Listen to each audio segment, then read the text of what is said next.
Hello friends, તમારું સ્વાગત છે મારા કિચનમાં।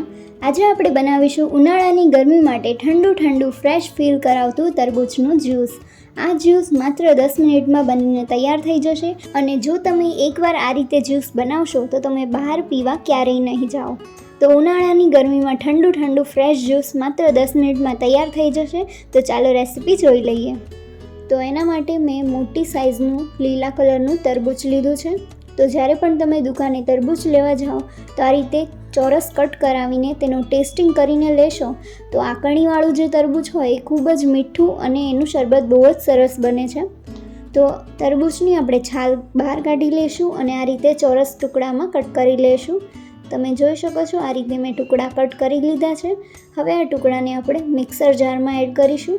તો આપણું આ તરબૂચ ખૂબ જ સરસ કણીવાળું છે અને એમાં પાણી ભરપૂર માત્રામાં હોય છે, એટલે આ તરબૂચમાં આપણે પાણી બિલકુલ નહીં નાખીએ। હવે આ જ્યુસના ચટપટો ટેસ્ટ લાવવા માટે થોડા ફુદીનાના પાન એડ કરીશું। તો મેં આ રીતે સુકવણી કરેલા પાન છે એ હું થોડા ઉમેરી રહી છું। જો તમારી પાસે ફ્રેશ પાન હોય તો એ પણ ઉમેરી શકો છો।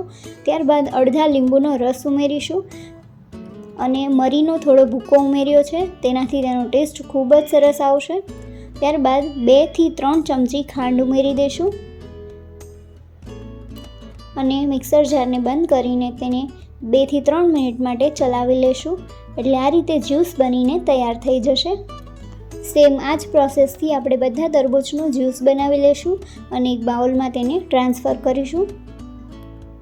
હવે આ તરબૂચનું જ્યુસ એકદમ ઠંડુ કરવા માટે તેમાં બરફના 4 થી 5 ટુકડા ઉમેરીશું અને સારી રીતે મિક્સ કરી દઈશું। તમે આ જ્યુસને વધારે ઠંડુ અને ફ્રેશ બનાવવા માટે ફ્રીઝમાં 2 થી 3 કલાક માટે રાખી શકો છો, પણ મેં અહીંયા ફ્રીઝમાં રાખ્યું નથી। બરફના ટુકડા ઉમેરવાથી ઓલરેડી ઠંડુ થઈ જ જશે। તો તરબૂચના જ્યુસને ઠંડુ સર્વ કરવા માટે મેં ગ્લાસમાં 2 થી 3 બરફના ટુકડા ઉમેર્યા છે અને એમાં તરબૂચનું જ્યુસ ઉમેરી દઈશું। તો અહીંયા આપણું ઠંડુ રિફ્રેશિંગ તરબૂચનું જ્યુસ તૈયાર છે।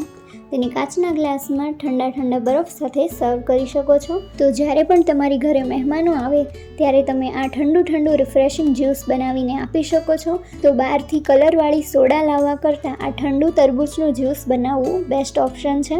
તો તમે પણ આ રીતે ઠંડુ જ્યુસ ચોક્કસથી બનાવજો। તો ઉનાળો પૂરો થાય એ પહેલાં ચોક્કસથી જ્યુસ બનાવીને પી લેજો અને તમને આ જ્યુસ કેવું લાગ્યું એ મને કોમેન્ટમાં જરૂરથી કહેજો। મેં તો બનાવીને ટ્રાય કરી લીધું અને મારા ઘરના બધા જ સભ્યોને આ જ્યુસ બહુ જ ભાવ્યું। તો તમે પણ આ જ્યુસ ચોક્કસથી બનાવજો અને તમને આ રેસીપી કેવી લાગી એ મને કોમેન્ટમાં જરૂરથી કહેજો। Thank you for watching.